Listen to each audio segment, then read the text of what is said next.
Next guest we bring on the Splash of Gas is current points leader of the TQ Midget Series at Wall Stadium, and you'll see him on the NASCAR spotter stand as Kyle Taraska. Thanks for joining the show, Kyle. Thanks, Dave. I appreciate you having me. Yeah, of course.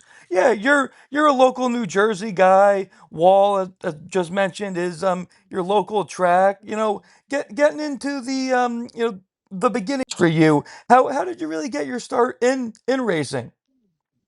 Yeah, well, my dad was always a fan of the sport. So, I mean, it really starts with him. If he was on this call, he would tell you about watching ABC's Wide World of Sports in the 70s being a kid. And he just became a passionate fan, which was instilled in me at a very young age. I tell people all the time I was fortunate to, I played rec basketball, I played, little league baseball and everything else, but it was the weekends of going to Dover or Pocono or hanging out at Wall Stadium or whatever, going with my dad. That's where my passion for the sport came from at a very young age. And then as for racing, I never really had the opportunity to race as a kid. Like I never ran quarter midgets or anything like that. And at the time, I mean, this was probably 2014, 15-ish, about 10, 12 years ago, when I had the green flag driving experience at Wall Stadium. And I had the opportunity to do that. And, I ran a TQ on the high banks, which is unique, but I had a really great experience, doing that. And from there, I actually started volunteering with the racing school and just said, basically, it's told them like, hey, like I don't really know what I'm doing, but I know this is something I'd love to do. Can you help me get my foot in the door, so to speak, right? So there were a lot of Saturdays in my late high school, early college years of waking up early, driving down 30, 40 minutes to Wall Stadium, volunteering with the school, and then actually driving back home and then working what was my full time job at the time, too. Or I guess part time job with school, but you know what I'm saying there. So, yeah, that's really how I got my start was with the racing school and then just spending a lot of weekends down there and volunteering. And, when you spend a lot of time in the pit area at racetracks and build relationships and network, as long as he shows some promise, usually they'll throw a dog a bone, so to speak, right? And I had that opportunity presented to me. There a gentleman named by Blue Mets, and he runs another division of TQ midgets out in Pennsylvania. But he was really the first person that truly like gave me a shot, like in a prepared, race ready, prepared TQ midget. So I raced for him. I ran for a couple other teams, and then ultimately, very proud and honored to race for Lenny and Donna Boyd now and their 1B LB2 chassis for the TQ midget division at Wall Stadium. So I skipped over a bunch of parts there, on the back half of the career, but I'm sure we'll get into that. But kind of gives you a good idea how I got started. Yeah, of course. Always a good time and good memories going to the track at a young age with your family for sure. And yeah, I didn't really know that you got your start in racing and then at Wall through that school. That's pretty neat. And then kind of fast forwarding to 2018, get your first TQ feature win at Wall, go on to win Rookie of the Year. Fast forward a couple more years. 2020 weird year with COVID. You win the delayed Turkey Derby, and eventually on to the 2022 TQ track champion. I mean, kind of those 4 years. I mean, getting into the TQ series. I mean, finding success. How was that for you? I mean, those were some of the best times of my life, and I'm still having those great times. Honestly, the times are probably better now than what they were then. But I mean, I remember when I first started racing, and my first official TQ race, I believe, was September of 2017, which is the only. I mean, I've had the opportunity. I mean, once I've done a one-off in a full-size midget with the NEMA Light divisions up in New Hampshire. My buddy Kyle Hervey, he has allowed me the opportunity to test his dirt micro 600. So I've had some other opportunities, but predominantly the only thing I've ever really raced is a TQ midget, right? So my first actual like race was in 2017, and then to have the opportunity to run for Rookie of the Year in 2018, earned my first career win, like you mentioned, at Wall Stadium in September of 2018, and then winning Rookie of the Year, and then fast forward a couple years later, to win the championship. Um, I mean, it was a huge learning curve, right? And certainly had to adapt quickly.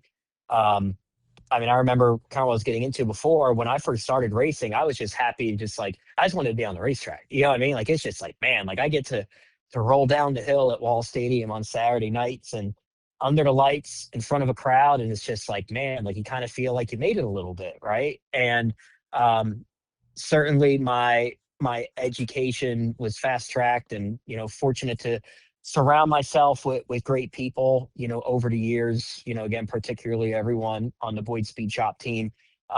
They're truly the ones, and I've had some good luck, and very fortunate along the way, but they're the, and I use this term very loosely because, the term racer is such a, it's an accomplishing title, to earn that. And I wouldn't even go as far to say that I'm a true racer, I guess like depending on who you ask. But I'm very fortunate that everybody on my Boyd Speed Shop team, the Boyds, Frank Vogel, John Kearney, um, Russ Bailey, Joey Bailey, they have turned me or got me closer, I guess, from what was just a kid that was happy to be there to truly becoming a race car driver or a racer or whatever it may be, however you want to, phrase that. So that was a lot of that time frame, from 2018 to 2022. Obviously capped it off with a championship, and trying to win another one this year if we could help it. Heck yeah. Really do, appreciate you going over the development from, 2018 and, 2022 and on to now. Obviously Wall Stadium is where you're primarily running at your home track. You also have TQ wins at Evergreen and Waterford. What's it like to go somewhere else and show speed and contend for wins?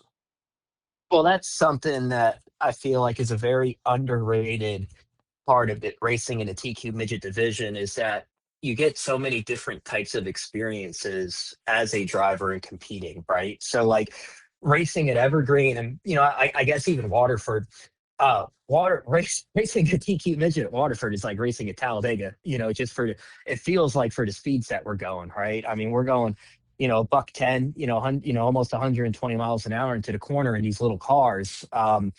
Compared to Wall Stadium, where you're going about 75 or 80 miles an hour at the end of the straightaway and you're slowing down to 35-mile an hour at the apex of the corner, right? So you get just like this wide range of experiences. And I feel like the discrepancy from some of the bigger tracks to the smaller tracks in a sense of speed, you feel, obviously, I'm exaggerating a little bit with the Talladega term. Um, but the discrepancy from one track to the other is just completely different, and it's a much greater gap, I feel like, of what you experience compared to maybe running a bigger car at some of these tracks where the sense of speed or the experiences as a driver are probably a little bit more consistent. So to have the opportunity to race and win at Evergreen, and also at Waterford, I mean, those are two wins that I'm very, very proud of. Um, at the time when I won those races and I was racing for Russ Bailey, he always joked at me. He has his opinions about running on the inner oval at Paul, so he would always joke. He's like, "Oh, now you finally won at a real racetrack." But Wall Stadium is a real racetrack, and I will defend that to the grave. But it is very unique to have those opportunities to win at faster tracks, bigger tracks, tracks to take a different technique to compete at, compared to Wall Stadium. So it's really nice, as to have that on my resume, so to speak. It's a nice accolade to have on for some of my accomplishments as a driver. Yeah, and some outsiders might not know the different. There really is differences from track to track. So appreciate you touching upon that. And you mentioned it several times, running for Lenny Boyd. I mean, legendary mod driver Lenny Boyd is seemed to have an impact on your career. What's it like running with that team? Seems like a lot of fun, and you guys are obviously competitive. No, for sure. And and I mean, I told this to Lenny, the day he asked me to drive his race car. But truly, as a I've had a lot of great accomplishments, right? Whether it be feature wins, championships, whatever. But I mean, truly, the day that Lenny wanted to commit and wanted me to drive his race car and asked me to do it, to date, that truly is the greatest, if, one of the top accomplishments for sure of my career. And the reason for that is because Lenny and Donna Boyd just don't ask anybody to drive their race car, right? So it's definitely a very unique opportunity. It's a privileged opportunity. Um, I'm very fortunate to have earned this opportunity. And yeah, I mean, now with that certainly comes pressure, right? Every week when you show up to the racetrack, you're expected to win, and if you don't win, you better have a good reason why you didn't. So there's definitely some pressure that comes with that as well, but it's pressure is a privilege, in that regard. And I want this, right? I've asked for this. If we're not showing up to the racetrack each week trying to win a race, then it's kind of like, what are we doing, right? So, um, but racing for Lenny, my favorite nights during the week is going over to the shop and just spending time with him. I learn a lot. I've learned a lot, and I continue to learn a lot from him. Every time you go to a race shop, it's a classes in session. It's an educational time, and obviously, you mentioned a little bit there, but his accolades and his accomplishments as a driver. I don't know if I could ever accomplish half of what he has, um, but he's a great guy to learn from, and he's well respected in New Jersey. He's well respected in the Northeast, and I study up. I go on YouTube and I try to find some old races. He's got a Turkey Derby win on YouTube, his ROC win at Flemington, which I know is one of his top wins of his career. Um, he got to run a dirt asphalt modified. That was a series in the early '90s that toured around, and some of those races you could find on YouTube as well. So it's fun to kind of look back and, because I wasn't around during that time. So just to try to go back and live through that vicariously a little bit, I guess, and experience that. Um, but yeah, it's a great opportunity. I'm very fortunate to have the opportunity. Lenny is someone that I model myself after, personally and professionally. I really look up to him. His opinion, really matters to me. And I certainly do my best to try to, I guess, stay true or make him proud, as well as everybody else on the team, as often as I can. Got it. Great, great that you have Lenny as such an awesome role model. And then, just as you mentioned, having that environment in the shop just to, learn, it is awesome too. Getting into the spotting side of things, know that, Tyler Truex, Paulie Hartwig, you spotting at Wall. How did you really get, involved in spotting, then obviously working with Trackhouse on the NASCAR side? Yeah. So, I mean, there's multiple storylines, I guess, that go with all this. But I mean, I have spotted from time to time, over the years, and been on a headset. And really where my, I guess, or like my spotting career like really like started. And again, when I say career, I use that term very loosely, right? It's not my full-time job. I mean, it'd be cool if it could be one day, but I still have a lot to learn with that. But I guess it started in September of 2024. Um, my friend Josh Williams, who's my best friend, he is full time spotter. At the time, it was for Zane Smith. Now he is with SVG, Shane Van Gisbergen and the Trackhouse '97 team, and they needed an extra spotter at Watkins Glen, and obviously it's a few hour drive from where we're located here in New Jersey, and he asked me to do it, and it went well, and then I got invited back, to the team last year, and last year went well. So then I got invited back again this past year, and that's just been an incredible life experience. And it's hard, we talk about pressure being a privilege. There's pressure with that. I mean, Shane makes us all look really good. I mean, especially me, right? On these road courses, because he's just such an incredible talent, on the road courses. But really, like, you that kind of more so started to take off a little bit more, and I guess first, and then when that really became something that was more consistent, and knowing that I had the opportunity to compete, right, in my own right at the professional level, and knowing that I still have a lot more to learn.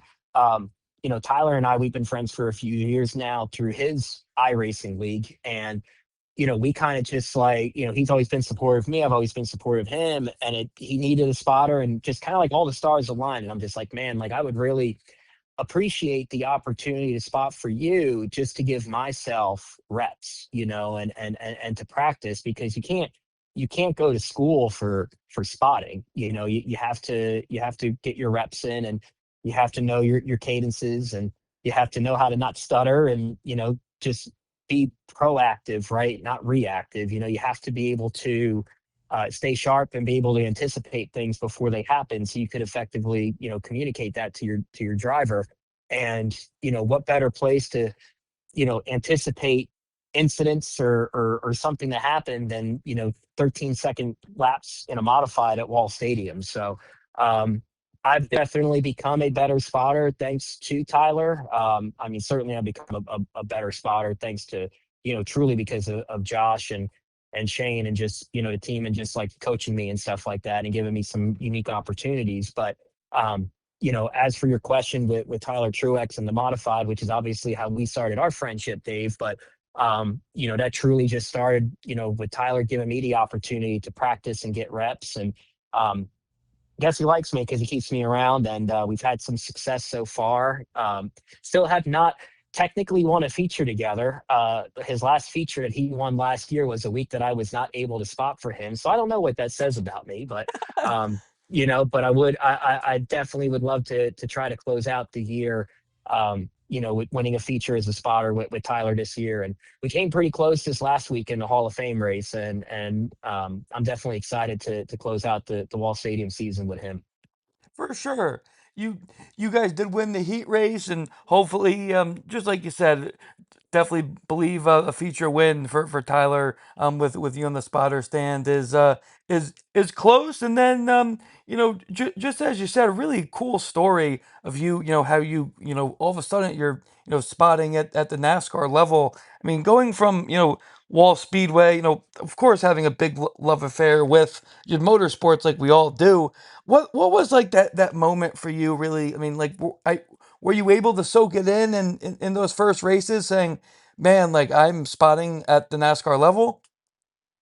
Uh, yes and no. Like, I don't think you do so in the moment, but I think like when you look back on things and you just, like for me, I just recognize how fortunate and how lucky I am. I mean, but listen, like you create your own luck as well in a sense, right? And I acknowledge again when it comes to spotting, there's definitely opportunities for me to continue to grow, and I'm very fortunate again to have Josh and Shane just as a coach and just constantly giving me feedback. Josh is literally the talk about tough love. Like anytime that I get a kudos from Josh, like I think that's when I feel most accomplished because you get them far and few between. But I'm okay with that because when you do get it, it truly means something, right? So, but no, I mean, like for me to like look back, like I don't think I've ever really like, I guess like fanboyed over it because if I was acting in such that way, I wouldn't have the opportunity that I have, right? It's kind of just like when you get behind this when I get behind the seat of it, in the driver's seat for the TQ midget, and you hear drivers talk about this all the time. It's like, when you sit in the car and fire it up and get the helmet on, whatever it may be, kind of like all the outside noise kind of goes away and you get locked in. And to an extent it's definitely like that with spotting as well, especially, on starts and restarts for sure. So can't say I've ever really given myself the opportunity to soak it in, but very conscious of the fact of how lucky I am to have the opportunities that I've had and the successes that I've been able to experience in racing. And I just hope that everyone knows that, the people I'm involved with, whether they love me or hate me, that it is very humbling. And I definitely don't look to take any of these life experiences for granted. For sure. Definitely got to be focused and locked in as well. Had some really cool experiences. Of course, NASCAR goes to San Diego, racing on the naval base for the first time. And then you were just recently in Indianapolis. What completely two different experiences. What was like the whole weekend out in California on the naval base, and then going to Sonoma? Yeah, well, that was a fun week. My wife and I, Megan, we were able to take the full week and a half or so off from our full-time jobs and make a trip out of it. Neither of us had been to the state of California, prior to that. So um, that was just a fun, unique life experience to be able to do all that. But as for the racing, I mean, San Diego was pretty cool. Very scenic, being on the bay and overlooking the city, and obviously the opportunity to compete on an active live naval base. I mean, how many people get to say that, right? But it's just there. You're talking a little bit between like San Diego and Sonoma, um, or I'm sorry, San Diego and Indianapolis, right? And there's a huge difference when it comes to spotting, a section of a road course, right, compared to half a racetrack like I had in Indianapolis. Just um, the way how the racing is, and you have more side by side racing, and especially on restarts again. Usually, on some of these road courses, depending on the place, right? Like Watkins Glen and Coda. For example, Coda, I'm usually like turns like 9 and 10 or 10 and 11, whatever the last few corners are. So by the time they get to me, especially being fortunate with Shane, they're usually pretty single file behind him by that point, right? But compared to like Watkins Glen, where if I'm spotting up in the S's, there's a lot of stuff going on a restart, and I need to be alert of what's going on around him and what could potentially be happening ahead of him. And it's the same thing at San Diego, right? Like I was on the backstretch doing the choose cone area, which was like turn 8 and 9 section, 7, 8, and 9. And that's a lot different. Still has its challenges just like anything else, but it's just a unique experience, so to speak, to be able to spot a section of a road course like that compared to spotting turn 3 at Indianapolis when on a restart, guys are piling in there 3 and 4 wide, and it's hard to pass. So everyone's protecting the bottom and blocking, and then there's wrecks, and you got to spot your guy through that. And um, definitely a big difference in experience there. And I'm that kind of where I'm. It's one of those times where I'm very thankful to have the opportunity to spot for Tyler Truex, because those reps and that experience, that oval experience that I got at Wall Stadium, absolutely helped me. When it came to spotting and giving Shane good information at the Brickyard a couple weeks ago. That's awesome that you can, make those connections. And I don't think that many people realize, how difficult, Wall Speedway can be, of course, on the modifieds.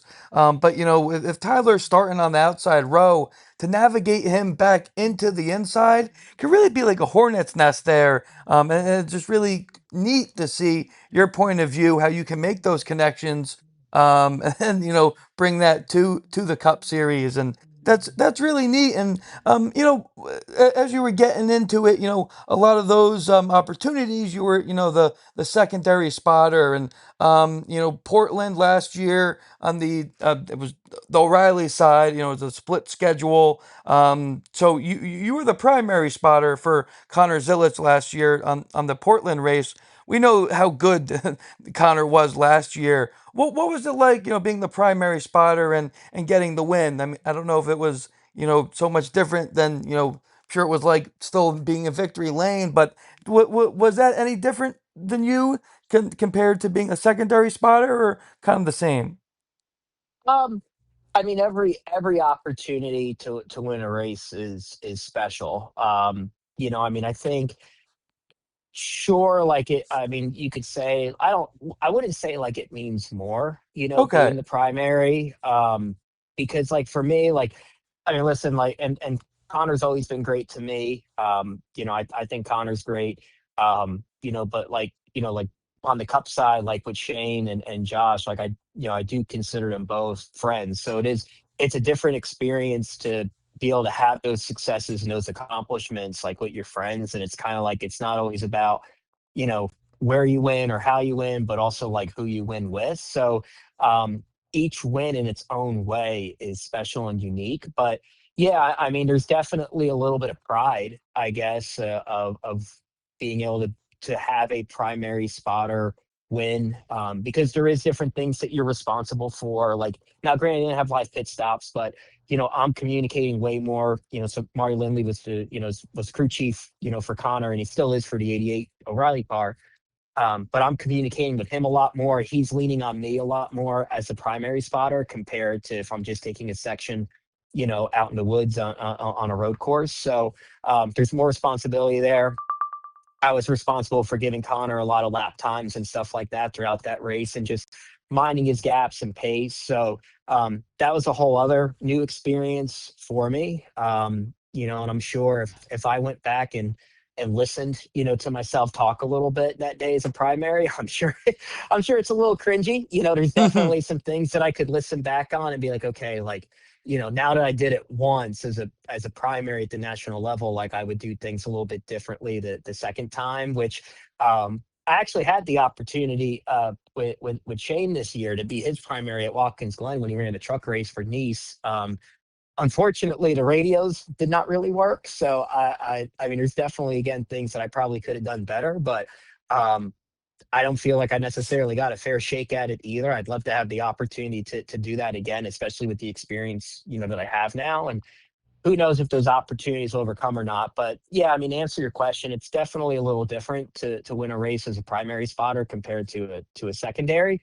But as for like cherishing the win any more than some of the cup wins I've had, or even a truck win that I had with Josh and Lane Riggs, they're all special in their own right.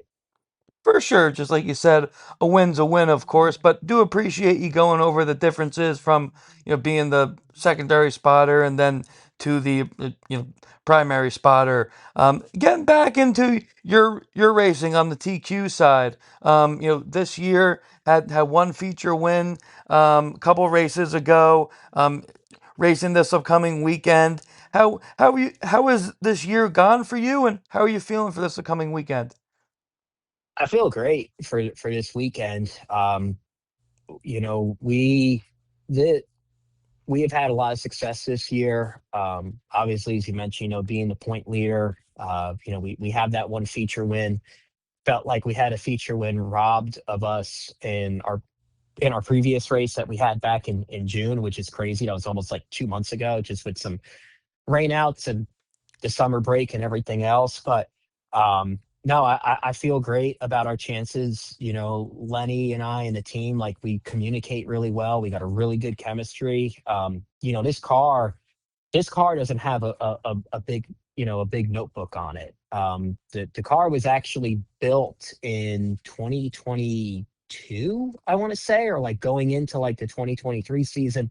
Joey Bailey's competed in it part time. Ryan Flores actually ran a turkey derby in his car as well. But really going back to, I guess, around this time last year was like August, September, when Lenny asked me to drive the race car. And, we've had the opportunity to run it with the wing at Wall. We've ran wingless, out in Pennsylvania as well. Um, but we've really just been building a notebook on this over the course of, I would say, like 10 or 11 races. So, um, we're about half a second faster right now at Wall Stadium than what we were running there in September. And that's all just from like setup and learning and communicating and, just truly just going to work, right? You talk about races being won in the shop, not necessarily on the track, which, obviously there's an exaggeration there, but truly the way how you work and the way how you prepare in the race shop is what, ultimately deems your success on race day. And, we're very fortunate that we have it all going for us. For right now, there's no reason for us to not win any TQ race. I'm that confident, but we also have some great competition as well. Blake Barney won the previous TQ race, and he's consistently up front. Jeffrey Sutton in the 51 car. Jeffrey and we actually go back to being teammates. I mentioned Blue Mets earlier. We were teammates once upon a time, and Jeffrey was actually someone who was someone that I would lean on for advice or influential, whatever it may be, when I was very in the very early stages of my driving career, quote unquote. So him and I have always had a great rapport with each other. He's a really good racer. We race well. We race clean. Some other guys not so much, but that's okay. You can't please them all. But there's some really stiff competition. There's some tight competition out there in the series, and none of these races are a cakewalk by any stretch, which I like, because even with some of the races where the car counts are down, I know that the quality of cars that are on the track are tough competitors, and it truly makes every time that you win a feature, it truly makes it feel like feels like you accomplished something. It means something. Certainly some stiff competition in that series for sure. And as you were saying earlier in our conversation, you're really aiming for another championship this year. To get your second one to add from the one in 2022. Right now, you're first in the standings. 8 points over Jeffrey Sutton and 24 points over Blake Barney. We were just talking about both of those guys. How are you going to stay consistent and stay atop of those standings onto hopefully another championship? Yeah, I mean, it kind of just goes back to everything I just mentioned there about just stay need to stay disciplined on the racetrack, need to think big picture, still compete for wins, but put myself in I guess like low, I guess high percentage moves, so to speak, if that's the proper term for it. But just need to position myself well on the racetrack. Keep my nose clean, stay out of trouble, and then just continue to work as hard as we are in the race shop. When we're done with a race and we get back on a Saturday night, sure, like after like we win, like we'll celebrate a little bit, but we're already talking and tripping the car down and getting it prepared for whenever our next race is going to be. And, that's how it's that type of mentality and that type of work ethic is how our team will continue to stay on the top and compete for that championship. And listen, like, a lot can happen. There's still 4 or 5 races left in this summer and fall. And, sometimes bad luck strikes, right? So you can't control everything that happens to you out there, but we will continue to control what we can control. And if we're able to do that, then pretty effectively, then we should definitely be, hoisting a trophy at the end of the year. Gotcha. Always on to the next one, as you were just saying, and yeah, we really appreciate to see where your mind and your team's mind is, and just we're of course talking about the championship. And last question, it's kind of a broad one, but for 2026, you just mentioned want to win that championship, but on on track goals and other goals for the spotting stand for the rest of this year. Yeah, I mean, so I guess spotting wise, so I completed my 2026 campaign with Trackhouse Racing and the '97 team. So no more NASCAR races to spot, at the national level this year. So for spotting wise, it's just most, which I will be there for majority of the weeks, but just being there to support Tyler and the '56 team. And you mentioned having the opportunity to spot for Paulie Hartwig, which has been a lot of fun. He's a he's a really good racer, right? And his accomplishments, at such a young age. I've had the opportunity to race against him, and then, as you mentioned, spot for him a couple of times, and it's very impressive of how mature he is for the age that he's at, right? And so it's been fun to have the opportunity to spot for him as well. I'd love to win with both of them, if the opportunity presents itself, but definitely want to have some success with Tyler as a spotter, and then as a driver from a TQ midget perspective, just I just want to continue to make my team proud. Obviously, it's easy to make everybody proud when if you're winning races and competing for championships. But I just want, we are everyone on our team. We're all very fortunate to have the opportunity that we have to compete with each other, and the camaraderie and the culture on the team. Everyone that is there, part of that 1B team.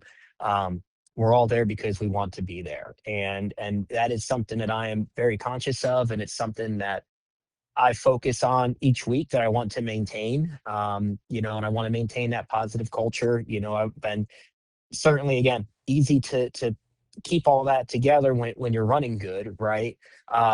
And obviously, I want to go out. I want to win every race. I want to win a championship. But just the memories that we're making together as a race team right now is truly something that I hold close to my heart, so to speak. And because you don't know what next year is going to look like, right? None of this is ever promised or guaranteed. I mean, obviously, we all say remain optimistic for Wall Stadium. Um, I would like to remain optimistic that I'm not going to get fired from the 1B and I get the opportunity to race with with Lenny and the team next year. But um, you never know. You never know when all that's going to end. So just trying to live in the moment a little bit, get some wins, get that championship with Lenny and Donna. That would be really special. And then we'll see what where the future takes us from there. Says a lot about you and the team that you're, obviously everyone wants to win, but having a good time is a lot about it as well. So really appreciate you touching upon that and all the going through your career and then the stuff with the spotting, just not just at not just the NASCAR level, but also how important the experience is spotting at Wall has gotten you to that point as well. Really neat, just from a local motorsports perspective. Yeah, no, for sure. Listen, I'm like I can't say enough. I'm very lucky and very fortunate to have a lot of the friends that I have, and um, I've been presented with some really unique opportunities, but with that as well, like with those opportunities being presented to me, I've also been able to make the most of it as well. And there's a lot of there's luck involved, but there's a lot of hard work involved, and I continue to try to do the right things to whenever, whether it be racing or spotting or whatever it is, just to continue to show up and, you know, be the best version of myself and continue to learn and grow and get better. So like I said, these are some really unique opportunities that have had, and continue to have hopefully right in life. So um, trying to make the most of it while I have it. And like I said, just want to make everybody proud, I guess.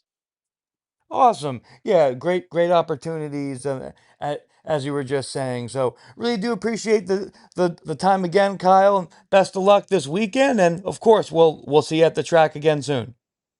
We'll see you soon, Dave. I appreciate you having me on the show. Yeah, same here. Talk to you later.